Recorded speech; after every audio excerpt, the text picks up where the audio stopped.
Hello दोस्तों, कैसे हैं आप सभी? आशा है आप सभी अच्छे होंगे। एक बार फिर से आपका स्वागत है और मैं हूं आपका दोस्त रविंद्र खंडेलवाल।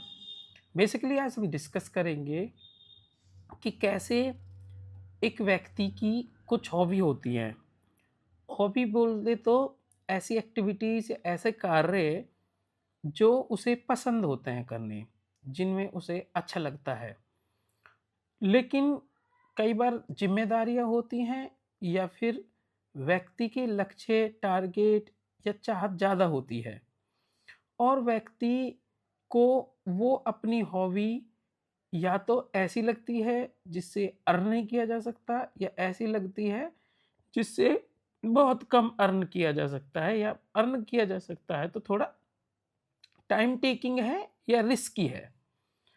तो ऐसे में वो विदाउट गाइडेंस या फिर कई बार गाइडेंस के साथ में वो सेफ लाइन पकड़ लेते हैं। ठीक है, वो सोचते हैं कि हम पहले एक सेफ लाइन पकड़ लें और उसके बाद जो हमारी हॉबी है इसको हम पूरा करेंगे। और कई बार क्या सोचते हैं कि हम कुछ बन जाते हैं सो एंड सो, और उसके बाद में हम क्या करेंगे, ये हॉबी जो हमारी है इससे भी हम अर्न करेंगे। लेकिन वो सोचते हैं जिस रास्ते पे कि वो सेफ है। फॉर एग्जांपल किसी को स्विमिंग पसंद है ना? किसी को सिंगिंग पसंद है, किसी को टीचिंग पसंद है। और लेकिन कुछ लोग क्या करते हैं, सेफ गेम खोलने के उसमें इंटेलिजेंट भी होते हैं और उनको गाइडेंस भी मिलती है। कुछ इंजीनियर्स बन जाते हैं, कुछ डॉक्टर बन जाते हैं और कुछ अलग-अलग प्रोफ़ेशनल में चले जाते हैं। बेसिकली समाज उनको वहाँ पर बताता है। कुछ आईएएस ऑफ़िसर्स भी बन जाते हैं बेसिकली, कुछ बड़े-बड़े ऑफ़िसर्स बन जाते हैं।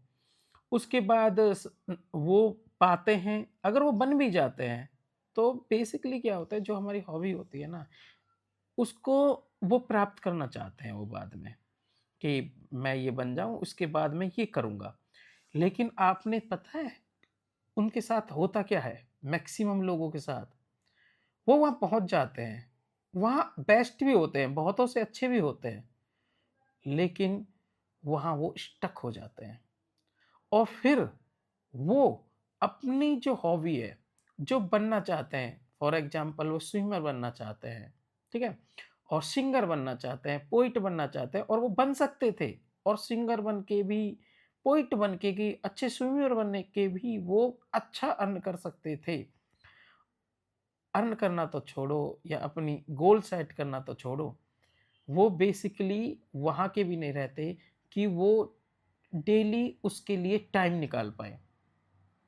फिर वो दो तरफ जूझते रहते हैं क्योंकि मन कहीं होता है उनका और काम कुछ और कर रहे होते हैं। ठीक है? टीचिंग में भी ज़रूरी नहीं है कि जो जिस सब्जेक्ट की वो टीचिंग करना चाहते हो उसमें ही टीचिंग हो। अगर सब्जेक्ट कुछ और पढ़ाना चाहते हैं और टीचर कुछ और के बन गए हैं, पैसा ज़्यादा मिल रहा है, ठीक है? क्योंकि उन्होंने पैसे को प्रायोरिटी दे दी, उन्होंने समाज में वैल्यू को प्रायोरिटी दे दी, लेकिन उनका दिल सैटिस्फाई नहीं होता है और यही सुख और दुःख होता है।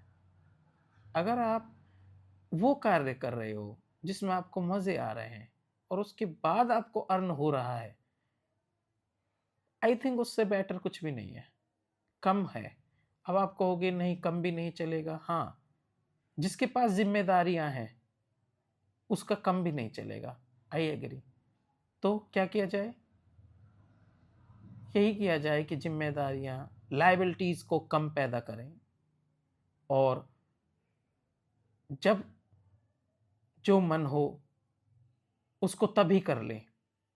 ये मत सोचे कि मैं फला-फला बन जाऊँगा, फला-फला हो जाऊँगा, तो उसके बाद मैं ये करूँगा। नहीं, आप जिसमें बेस्ट हो, उसको करो। बेस्ट के साथ-साथ आपका जिसमें इंटरेस्ट है, आपको जिसमें एन्जॉय होता है, उसको भी करो और सबसे ज़्यादा ऐसा काम करो, जिसमें आपको किसी दूसरे पे डिपेंड ना होना पड़े। क्योंकि जो आप दूसरे पे डिपेंड हो जाते हो, किसी भी काम में, चाहे 99% आप कर सकते हो और आप 1% भी किसी पे डिपेंड हो, तो वो आपके दुखों का कारण हो सकता है। तो अपनी कैपेबिलिटीज़ पहचानें कि आपकी कैपेबिलिटीज़ क्या हैं, आपकी हॉबी क्या है। Without capability